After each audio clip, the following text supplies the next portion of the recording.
Hi, we're here at Urban Essentials over on Chicago's west side, Chicago Avenue in Lockwood.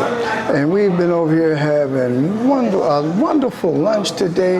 We've had the chili, we had some chicken wraps, we've had juices, we've had all kind of different drinks, and we even had some tea. Even though it's a coffee shop, it was a little afternoon. Nobody I know really had coffee over here. But they spilled the bean over here. And as you can see, we got plenty of beans over here. And my name is Ed James. I'm with Exodus Institute. And we're glad to come to you today. We always bring about the things that's going on in the neighborhood. And we always try to bring you somebody that's important. Somebody that does things in the neighborhood, for the community, for the world. We try to bring you all the good in the hood that we possibly can. And today I happen to have a lovely guest here with me. If I could keep my cameraman calm enough to maybe focus that camera in up on her beauty, we happen to have the lovely Miss Dempsey here with us this afternoon. Hi. Over here at Urban Legends. And dear, you could introduce yourself and tell some of those wonderful things that you do for the world and the youth and the community. Well, thank you so much for having me on your show, and being here with Exodus Institute. Well, I'm Princess Dempsey. I own several businesses. Besides, I'm the only Black-owned staffing company in Proviso Township. I also have a beauty supply store. Look out, I actually bought the person out, so bought a stepping store, and I also have a lot more businesses that I do have the youth training in my businesses. Okay. I also have a newspaper called called The Informant that we've been putting out over in Proviso Township. So I did that. I also was on TLN for 10 years. I was on Total Living Network as a host for 10 years of my life. Wow. Yeah. And so I've done a lot. You also had a band that performed, and you sing, and you probably dance. I do. Yes, I do. I was a dancer, even at Living Word Christian Center. So yes, I'm a performer as well. But that also goes in my background because my grandfather played with Billie Holiday, and also yes, and Cap Calloway was my godfather. So yes. Oh, no wonder you have such great talent and reaching out. Absolutely. And you've made history because I heard you mention about being the first Black woman to have your own staffing company. And so matter of fact, you hired several of the youth from Exodus Drum and Bugle Corps to work in your staffing. I've got young men that have grown up working for you in that staffing agency. Absolutely. So go ahead, matter of fact, what motivated you into, you've already named two people that would motivate you in it, but you have to have some drive or something so that these young ladies can understand what it is that it takes to get out here in this world and do some things, because a lot of them may not know where and how to get started and do it. They have to have a vision. My thing was, the Bible says, write the vision down and make it plain. If it would tarry, it would speak to you. So you have to have a vision. When I was 25, I had the pager company and the beeper company. I sold it to PageNet and Motorola, and I made $2.5 million at 25 years old. So it's already been in my blood, in my system. When my grandfather had his own store, he used to take me at 4 or 5 years old, come and work the store. So I was already being molded. Okay. So that's what we have to do. We have to begin to mold our youth. We have to begin to put them on places where they can, have a chance. At 4, you started? Yeah, my grandfather kept taking me to the store. It was a Rhoda store over at 88th and Low, and he would be managing the store. And so I would have to go and stock the shelves, wipe the cans off. Okay. At 5 o'clock every morning. Then I got dressed for school and went to school. And then when I got out of school, as I started getting older in, grade school, I used to have to wipe the cans, and then I started taking care of the customers at the store. So he had his own grocery store, a little grocery store across the street. So that's what motivated me. And then he had the band downstairs where they had the mattress on the wall, They made their own sound They made their own sound system. I used to be like, what is this? You know? And they used to be like, oh, that's our studio. It's a mattress. You know, but that's what motivated, because I was around positivity. I was around building. Yeah. And, you know, my grandmother used to always say, anything you do, write it down. And then she showed me Habakkuk 2 and 3. So you had a journal? Hey, Habakkuk 2 and 3. She said, write the vision down. That's what it says in the word. Make it plain. Okay. Well, it's not Terry, meaning it will not lie to you. So everything that I did, I wrote down. This is what I want to do. And I've accomplished it. So I didn't just wake up and say, I wrote it down, saved up if I had to work 2 or 3 jobs to open up what I needed to open up. So entrepreneurs have always been in my company. Like currently right now, my 3 sons, you know, I'm also a mother, they work for my husband's company, my ex-husband's company. Okay. But you guys use it every day. It's called the credit card processing. Okay. That's a $7.5 million company. Okay. It's training the child up. And my sons even said, she used to bring us to the office and work on the computers. Yes. Because I was pouring out. Training them up. Yes. And that's what's lacking right now. A lot of the kids don't have the training. Nobody's training them. And it's so hard with the school systems that we happen to have right now. Not that they're bad, but sometimes the youth seem to know more than what the school system happens to be giving them. Remember, the school system used to have a work program. I know that because at Providence West, we had what is called DECA. There was a work program, Distributed Education of America. Okay. I was the president of DECA. Okay. So I used to work at KFC. You know what I'm saying? I used to work at those restaurants because I was in school. So again, begin to train. So I would like to, you know, I'm building something now. I'm not going to say what it is, but it's for teenagers. So they can know how to do work ethics and they can know how to become entrepreneur, whether it's corporation or whether it's sole proprietorship or whether it's LLC. They will know how to do business. You know, that's so important. And even though you've been successful and doing all of these wonderful things, you're still giving back to the community, to the neighborhood, and to the youth of the world. To sit back and teach and train, educate us upon what's happening and what's going on. If anybody wanted to get in contact with you, do you want to give out a number or anything? Well, I have several websites, but I'll give you Dempsey Staffing. Is Dempsey Staffing because my goal with that, because we gotten 500-600 people back to work. That's what we do. Wow. And some of them was second chance. Yeah. And I started working with the pastors. So we're still looking for people to go to work. There's still jobs out here. So I'm just telling them if they can go to dempseystaffing.com, they can get all my information there. I wasn't ready for this interview. Just letting y'all know that now, so I don't know what George is at. Well, I wasn't ready. That's all right. You got to be ready. You are. Stay ready. You know. So, but I will continue to keep fighting for our people. Yes. I will continue to keep growing. I'm not hard to find. I come in my neighborhoods. Okay. I don't just disown them. Yeah. You know, when I started my staffing company, it was because my nephew was looking for a job, and he was going to the Spanish, and they was looking him over. Yeah. He was going so much he got killed looking for a job. So I said, from that point on, we're not going to do my youth like that. You're not going to keep looking us over. Thank you. You're going to keep putting us back there. So yes, I'm that voice. Yes. You know what I'm saying? And I tell people all the time, see, I ain't got to run for office to do what I need to do. So we need to hold these elected officials accountable.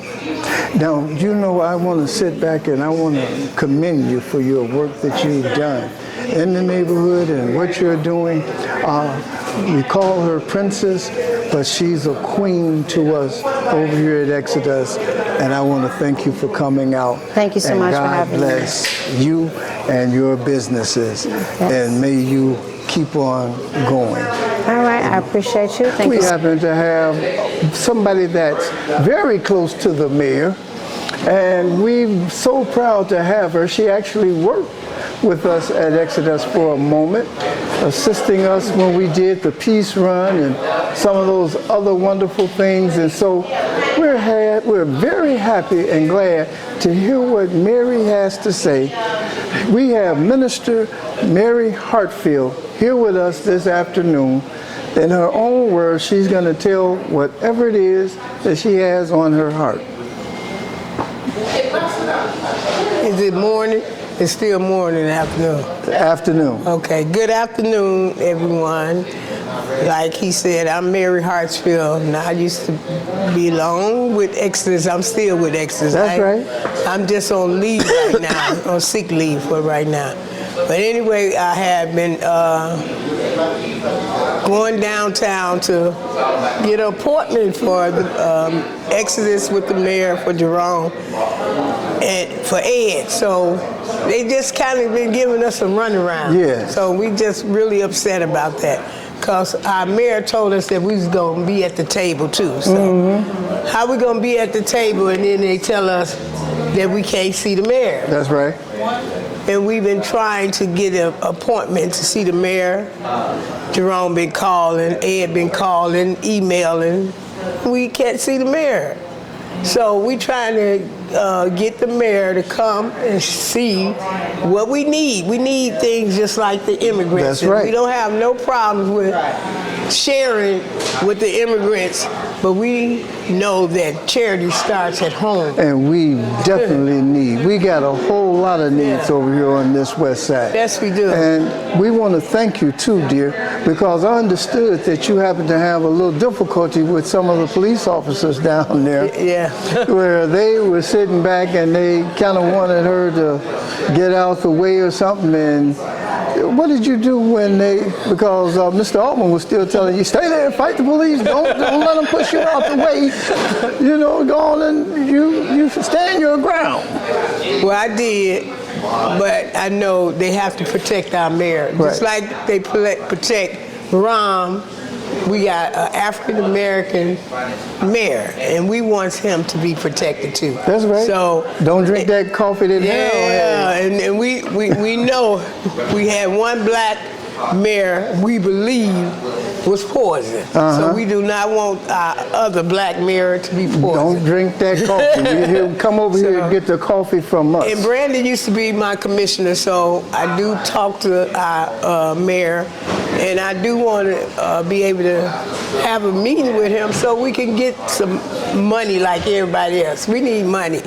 We need to deal with our children. Our children need a safe haven. You know, it's shooting going all over Chicago. Y'all hear all the shooting even now. At the schools. At the schools now. So they're not safe at the schools. So we need some safety nets. And what makes it so bad, it's not even the schools in our neighborhood that they're being shot at. They're being shot at schools outside of the neighborhood. Yes. Because they're crossing over into other areas going to the schools. Our schools are so depleted right now because of these charter schools that have come in. I'm speaking about the high schools, basically. There are so many high schools that used to have over 5,000. Austin High School had over 5,000 youth. They're down to 163 youth at this time at Austin High School. Oh, I can go ahead on and tell you about the other ones. You got 120 at Marshall. You got 93 kids over at Manley High School. And I even hate to bring this one up. I don't know about North Lawndale, but there's a school right over here, Douglas. Oh, Douglas School. Douglas only has 33 children there. And these schools used to have, they're sending our youth outside of our neighborhoods and community. And when they cross those territories and different things, they're in trouble. Yes, and so they need to be in our schools, in their neighborhoods, in their schools, so that they can get the proper education, because they're not having that difficulty in the neighborhood and at their school. We got good teachers. Yes, we do. They need to be in their neighborhood where they can be safe. You know, so I'm not trying to cut into that. I just had to elaborate on that. But you know, our problem started when Rom closed down 50 schools. And those schools laid abandoned, just sat there. Okay. So they moved the kids around. They started moving the kids across in another gang area, and those kids in danger. That's right. And so that's why it's a low turnout now in the different schools now. They shipping our kids away. That's right. We need to bring our kids back, and we need to have some safety net in our community. Bring some of them dollars back over in our neighborhood. That's right.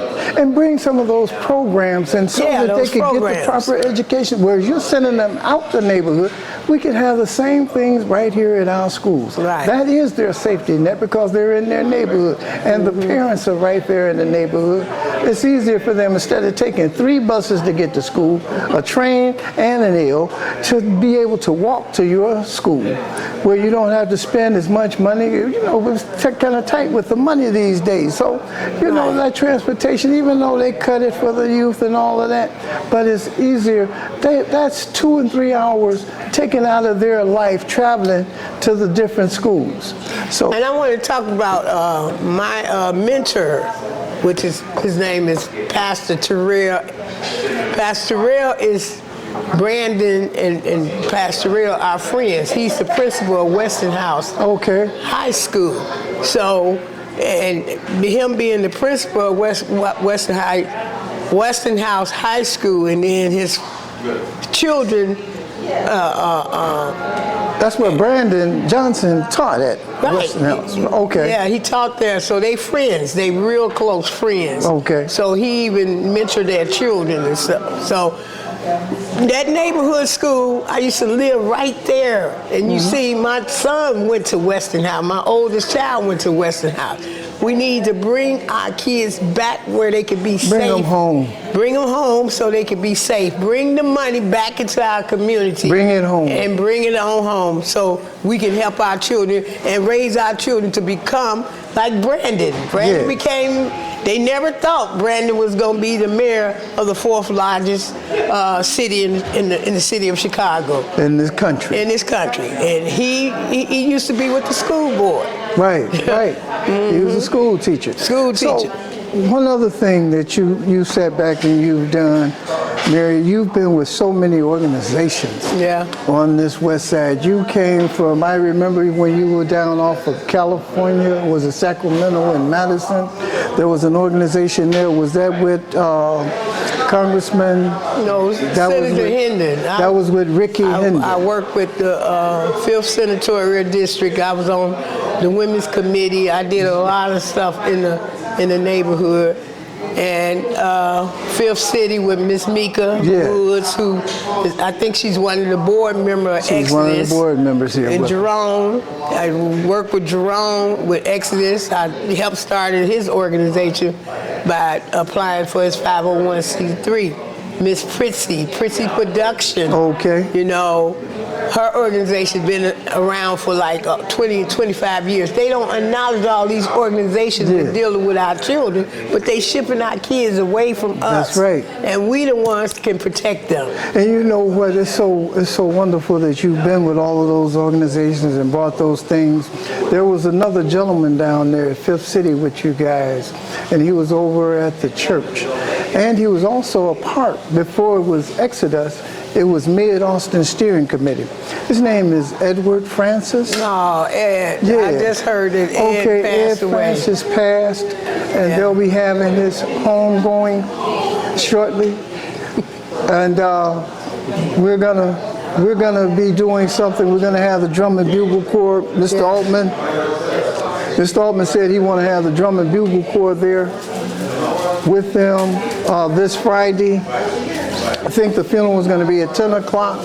And so we want to be there with the drum and bugle corps to support Ed Francis' family and to sit back here and honor this great gentleman that worked with Mid-Austin Steering Committee and Exodus and 5th City.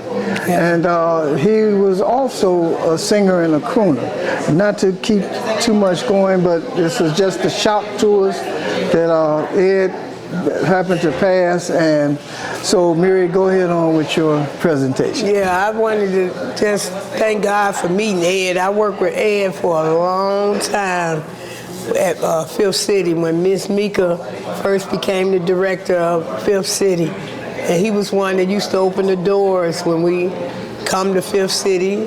He was there to clean up and open the doors. So he was a great asset to our community. Now he's gone, and we need to do something in honor of him. And we will. Yeah. And he was also at Mid-Austin Steering Committee years before that. He was over there with them, taking care of the things that they needed over here in the Austin area. So he wasn't just in the Austin area. He wasn't just in the Garfield. He covered the whole west side. And there was another thing that he did. he used to be a crooner. After so many years, his voice wasn't there, but he used to like King Pleasure. He could sing, Wow. there I go, I there didn't I know go, that. there I go. And he was a crooner to sit back and sing King Wow. Pleasure.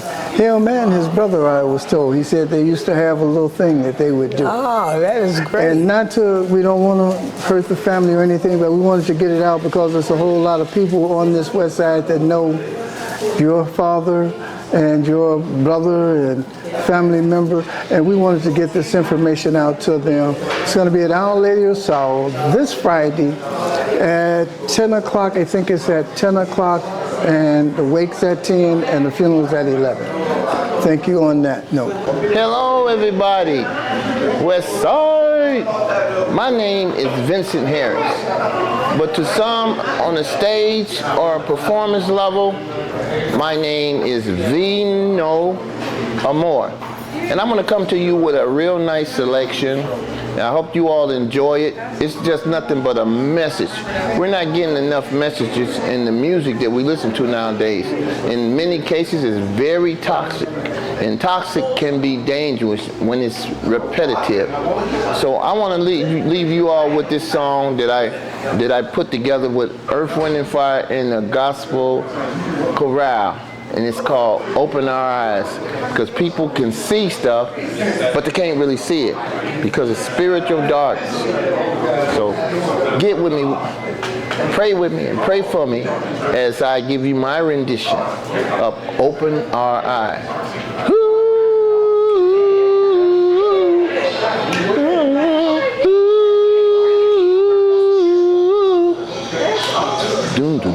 Father, open our eyes that we may see to follow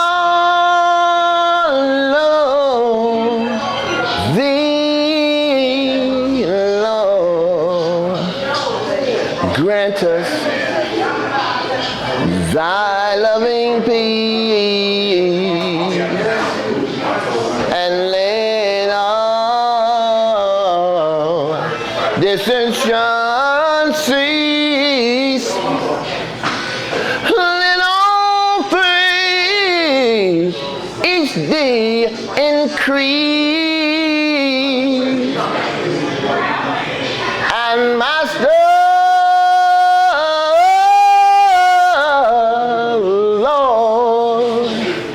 please open our eyes. Oh, open our eyes. Whoa, he has given us hills and mountains. He has given us level plains.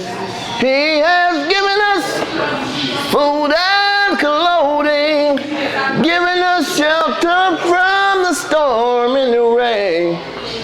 And with all that he's provided, seems like we just can't stop hurting one another.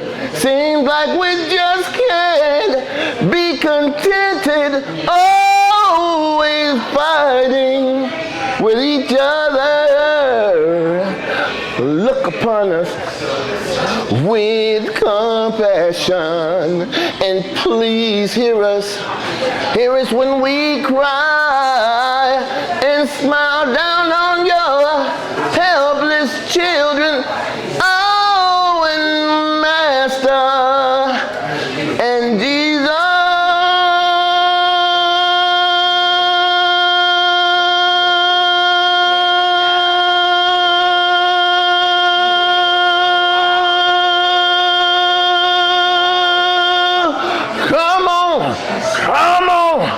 come on, yes, and open our eyes. Oh, open our